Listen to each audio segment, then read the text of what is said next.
So here we go. Let's talk about implicit bias in terms of how it actually happens. Maybe we go into college. So let's look at a situation here, these steps of how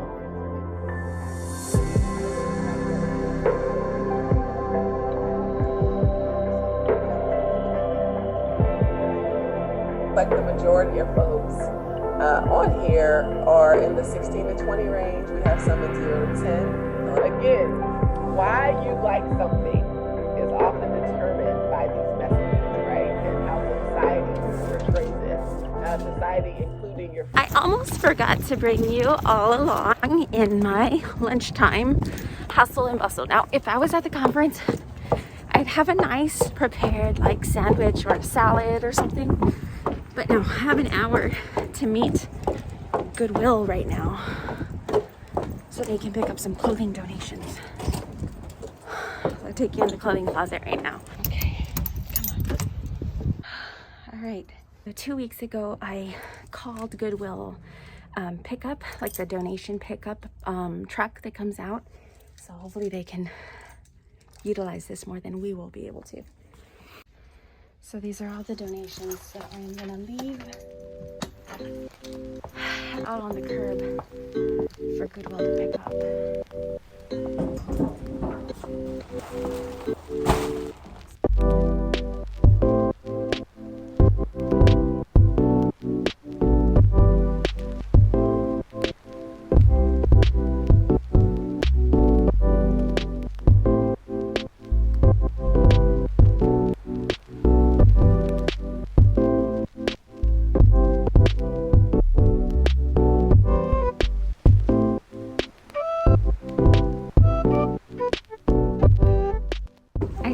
Here in my scrapbook because this is just the fun of being a social worker. It's just crazy. I never remember it otherwise.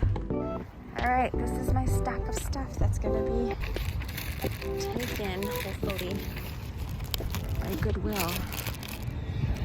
Okay. Sayonara.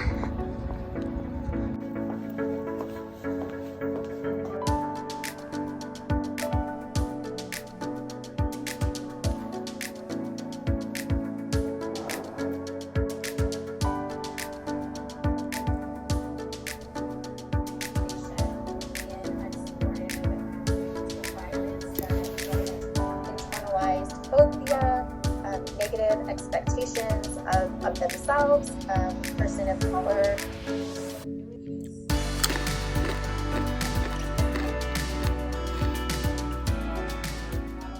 All right, I'm about to enter into the last hour and I'm needing this pretty badly right now.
had quite a kickoff yesterday. I'd like to take a moment and briefly address Governor Abbott's directive that state agencies investigate transgender medical care as child abuse. The impact this would have on our students and families and on our role as school social workers. It is, however, serendipitous that the governor made this announcement one day before the largest gathering of school social workers in the state. We are 977 voices strong at this conference, and we can mobilize those voices for advocacy against the governor's directive. Us as social workers, how they can play out in the ways that we interact and we're expected to actually be deliberating. Because once we do that, we have to know that these disclaimers, or we can understand where it is.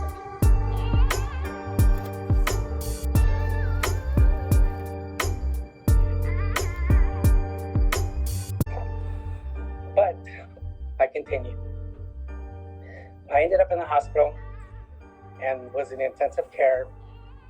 And afterwards, I ended up in a psychiatric ward. Tried to execute my own death because my father convinced him that I was crazy. I wasn't. So at 13, I made it a mission to learn about children and parents. I didn't know what a normal parent was because I didn't have one. That's a live action picture of your students in the gymnasium cafeteria thanking you with all their hearts and their drawings.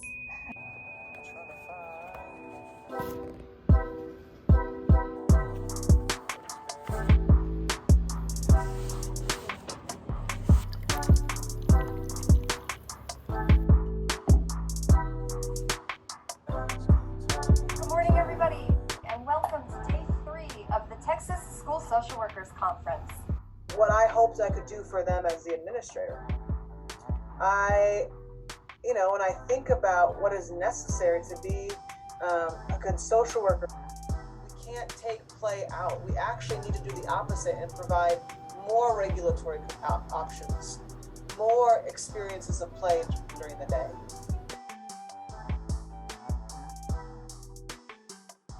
And then they gave each other flowers. Like, I still want to cry when I think about the image of the beautifulness of these little brown and black boys giving each other flowers and thanking them for being part of this group. We would talk about, like, at the end of the group, what is the feeling that you're going to take from today back into the classroom? And they were able to just articulate everything so well. Oh, I just have this feeling of calm. The sun makes me feel relaxed. And so instead of me trying to teach these skills, they were able to just experience the skills. The main thing you want to code is the date that the report was made. That's what you need to document. Yeah, because I work at a middle school, so you're really young. I had 7th and 8th grade, and like I told you today, it was 8th grade. Then one year, the 8th grader goes in the labor, and they call me. I said, y'all better get off the phone with me. Call 911. Do you need the number? So